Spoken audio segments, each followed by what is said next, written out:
Joining me now is Dan Pfeiffer, former Obama senior advisor, co-host of Pod Save America, and the author of the Message Box newsletter. Also with me is my friend and colleague, Mark McKinnon, political strategist and former advisor to George Bush and John McCain. Dan and Mark, Dan, you're my friend too, but we just haven't worked together. Thank you both for being here. I know there is a strategy behind this strategy that Trump is employing. I just am having a hard time understanding exactly what it is. I mean, to be drawn into willingly a conversation about Kamala Harris's blackness 2.5 weeks before Election Day doesn't seem like where you'd want to be necessarily. But I wonder if you have a smarter take on this, Dan. Like, what exactly the anti-trans blitz, the conversations about race, the Bro podcast, the Manoverse, I mean, what does this tell you about the closing, how they see the end of this game playing out going into November 5th? Well, the Trump campaign has a clear plan, right? The problem with their plan is that Donald Trump's their candidate, and he keeps stepping on a brake every time he goes out in public. But there's a strategy behind going on these podcasts. I'm just not sure Trump is executing the plan. They are trying to turn out low propensity voters who do not engage with political news. So they, particularly young, particularly online men. And the way you reach them is you do these podcasts with large followings on YouTube and TikTok, and it gets into their feed. But Trump is not maximizing those opportunities because he's Donald Trump. He was never great, and he's declining right before our eyes. Yeah, I mean, I understand the Manoverse strategy, Mark. I get that they're trying to reach low propensity voters, high risk, high reward. It's just the conversations that happen once he's on these podcasts. I don't know how they advance his cause. I wonder, when you look at these two media strategies, you're a media guy, and if you could just take off a partisan hat one way or another, whose do you think is more effective? And I say that genuinely because there are people out there that I'm sure think Trump is doing what he needs to do to close the sale. Well, part of what I look at in any campaign is who has a consistent strategy. And right now, the Trump strategy is changing all over the place. I mean, yes, he's doing some of his podcasts, but look what he's canceled in just the last couple of weeks. 60 Minutes, CNBC, the second debate, an NBC interview, an NRA rally. And meanwhile, Harris is going, into the lion's den on Fox, Charlemagne the God, Call Her Daddy podcast. She's going everywhere. And suddenly she looks strong and confident, and he looks weak. And as Dan knows, in any presidential campaign, the most important attribute that people are looking at is the appearance and perception of strength in their candidate. And this trolling that she did at the rally today about the protesters saying that they're the wrong rally, go to the smaller one down the street. I mean, Dan, that's Obama level performance, right? Yeah, I do. Very good. I do. The cancel Trump's. I agree with Mark. Like the fact that people are looking at both these campaigns, Dan, and they're saying, oh well, Harris must be desperate because she's going on Fox. At the same time, Trump is canceling a number of high-profile media interviews, which to me suggests he's not that confident, or the campaign isn't that confident. Do you think, in hindsight, she got what she needed to get out of that Fox interview? Absolutely, she got what she needed out of it. She looked strong. She handled Brett Baer. She handled the interruptions. 7 million people watched it. And do you know what the #1 market in the country for that interview was? Pittsburgh, Pennsylvania. And so she got exactly what she wanted out of it. And you don't go on Fox as a Democrat because you're desperate. You go on Fox because you're confident. Yeah. And that is the thing you're seeing with Trump's strategy is his campaign strategy is to hide him as much as they can from voters over the last 17 or 18 days here or whatever it is, because he turns out the Democratic base, can repel swing voters. He works better as a gauzy idea of some sort of period with lower egg prices and pre-pandemic in people's eyes. And so the more he talks, the worse it is for him. I wonder, Mark, again, as a media guy, the ad strategy here.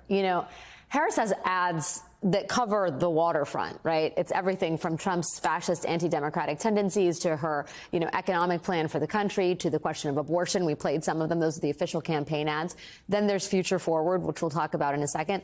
Trump's closing message, or at least that of his super PACs, is an anti-trans message.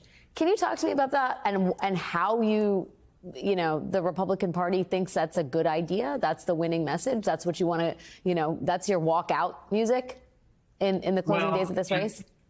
Another mistake I think campaigns make is they look in the rearview mirror to look at what's worked in the past. This is sort of a Willie Horton strategy. Find a boogeyman and then just double down on it, triple down. They don't have a positive message, and all they can do is try and damage Harris because she's got upside. He has a ceiling. She's growing And she's got, Democrats are enthusiastic by 10 more points than they are about Trump. She has a gender gap advantage. And so all they can do is try and scare voters about a policy that was operative under Donald Trump. It's not Kamala Harris's policy. It was operative under Donald Trump. So the policy isn't any different under the Biden administration than it was in the Trump administration, although you'd never know that from the commercials. But listen, I just think more broadly, she is on offense. I mean, I just feel like the physics of this race have changed in the last few days. She's balling, he's stalling. It's just, you just feel it moving. And like at the rally today, she's loose and she's focused. And by the way, she's taking it to Trump, and she's talking about what kind of a country do we want to live in. And it's a really good closing message, because I think the answer is Kamala Harris is her leadership. She's balling, he's stalling. We're going to make a bumper sticker out of that. Dan, Future Forward, which is this super PAC supporting Harris, awash in money, $700 million, is kind of the secretive organization that rigorously tests messages. And according to their sort of clinical findings, if you will, anti-Trump attack ads are not effective at moving the voters Harris needs to move. First of all, I mean, I wonder if that sounds right to you. And if that is being rigorously tested, how do you explain the disconnect between the super PACs aren't coordinating with the campaigns, but Trump, I mean, Harris is out there going after Trump, as Mark says, almost religiously with a fervor at these big rallies she's having. And it's definitely part of her closing message. Well, what I think what Future Forward would actually say is that the best ads are contrast ads, which have positive information about Kamala Harris and then negative information about Trump. And that does sound right to me, because if you look back at the New York Times national poll right after the debate, there were more than a quarter of voters said they needed to hear more from Kamala Harris. Only 10% of voters said they needed to hear more from Trump. Now, you still want to talk to that 10% of voters, but the key here, what is going to put people across the finish line, is going to get to her higher ceiling, as Mark referenced, is people understanding more about who she is, what she stands for, and what she's going to do. Now, all of that exists in contrast to what Trump's going to do. She's going to cut taxes for middle-class families. He's going to cut them for the billionaires and corporations and stuff like that. But there's still more work to do, because people want to be for her. They like her more than Trump, but they want to know more before they actually pull the lever or fill in the bubble, or however we're doing it in their state. And so, yeah, I agree with Future Forward's approach here. And it's not inconsistent with the campaigns.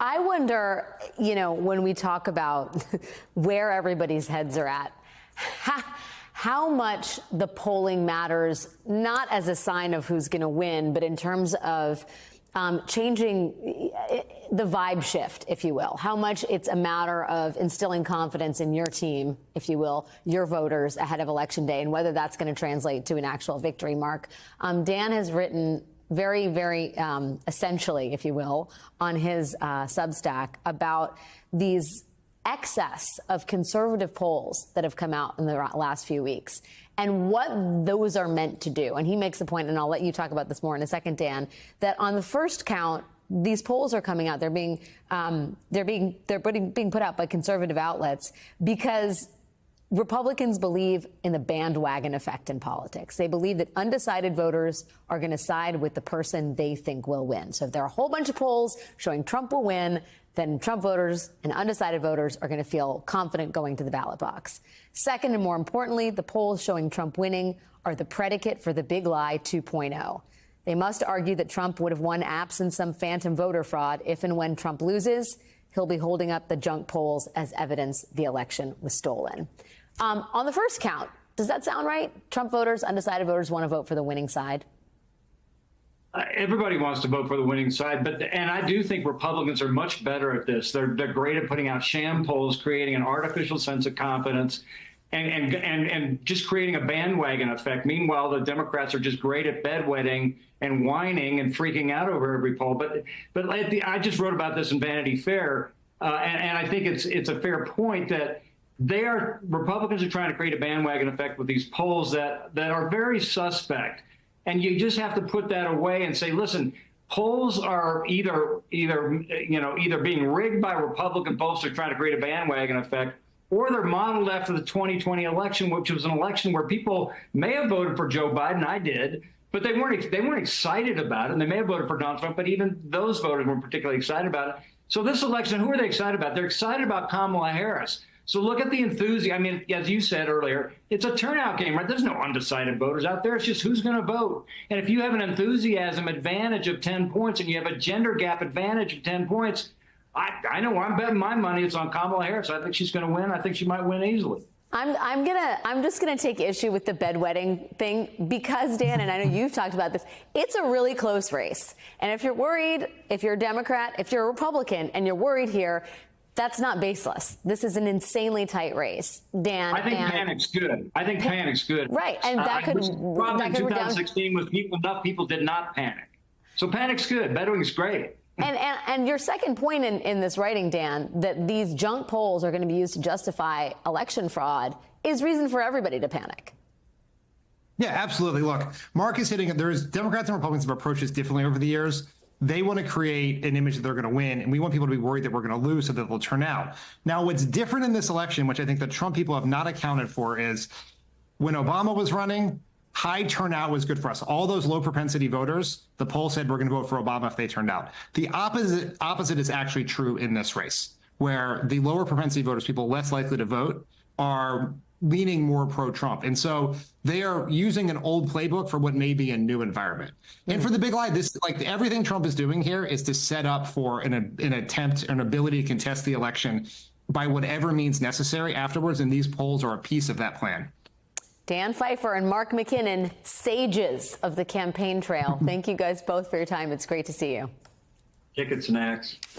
Alex.